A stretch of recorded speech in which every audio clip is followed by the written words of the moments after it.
আমার আব্বু হচ্ছে যে কসাই মাংস ব্যবসায়ী। তো আমার আব্বু আমাদের মানে খরচ চালাতে কষ্ট হয়ে যায়। আমার আব্বু অসুস্থ হয়ে গেছে, এখন নিজের খরচ আমার পড়ালেখার খরচ চালানোর জন্য আমি এখানে আসা মূলত। এটা হচ্ছে যে আমার ভাইয়া সেটা তৈরি করছে, সব প্রসেসিং হচ্ছে আমার ভাইয়া করছে। মানে আমি ওনার মাধ্যমে কাজ করি আর কি। এই ব্যবসা বলতে এটা দেখতেছি ইউনিক। এটা মানে সচরাচর আমাদের বাংলাদেশে ঢাকাতে দেখছি একটা আপু করতেছে, দেখছি। এটা আমাদের চট্টগ্রামে তেমন মানে কাউকে দেখি নাই, মানে একজনকে দেখছি, তাও মানে জামাল খানে দেখছিলাম। এটা হচ্ছে যে ইউনিক একটা মানে ইউনিক ব্যবসা। তা আমি মনে করছি যে এটা করলে আমি সফল হবো। এটা সচরাচর তো সবাই চিনে না, এটা সম্পর্কে কোনো কারো আইডিয়া নাই। যারা আসে আমাদের রেগুলার কাস্টমার, এরা হচ্ছে যে একবার যারা খাইছে তারাই বারবার আসতেছে। দ্বিতীয় কথা হচ্ছে যে অনেকে মনে করে যে এটা ঝালমুড়ি আইটেম বা চানাচুর মাখা এরকম মনে করে, কিন্তু যারা এটা ইউটিউবে দেখছে, যারা মানে অন্যরা যেভাবে ব্যবসা করতেছে ঢাকায় বা বাইরের দেশে, ওরাই চিনে, ওরাই আসে।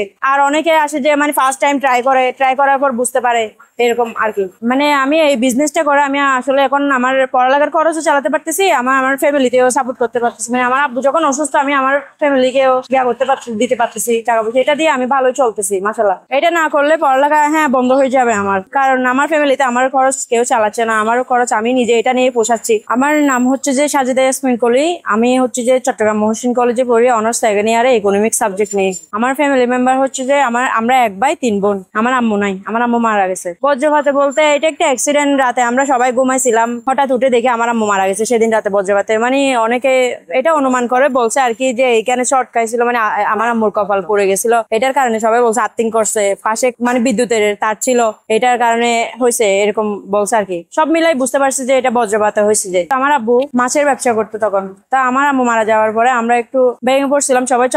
তখন আমরা সবাই ছোট ছিলাম। তো আমার আব্বু এরপর থেকে আর ব্যবসা করে নাই, আমাদের সাথে ছিল।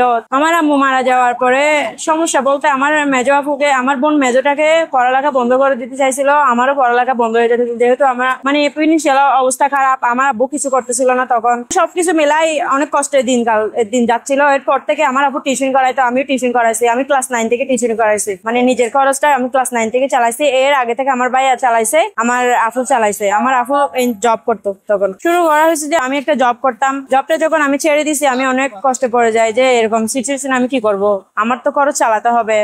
আমি তো এখানে চট্টগ্রামে থাকি, ব্যাচেলার থাকি, যার কারণে সবকিছুতে টাকা দিয়ে ইয়া করবে। ঘরবার আছে, আমার নিজের খরচ আছে, এগুলো চালানোর জন্য আমি যাচ্ছি যে আপাতত কোনো একটা কিছু করব, পরে আমি ভালো জব পাইলে জব করব। তো আমি জব সার্কুলারে নিয়োগ ছিলাম, চট্টগ্রাম জব সার্কুলারে। তো ওখানে দেখি প্রতিনিয়ত নিয়োগ দেখার ফলে ভাইয়া একটা মানে নিয়োগ দিছে এরকম, মানে উনি একটা ফুড কোর্ট দিচ্ছে এরকম। ভাইয়ার সাথে আমি কথা বলে ডিটেলস জানি, একসাথে বসে। তো ভাই আমাকে আইডিয়া দিছে এরকম। আমিও ফার্স্ট শুরু করতেছি, ভাইয়াও আমার সাথে ফার্স্ট শুরু করছে।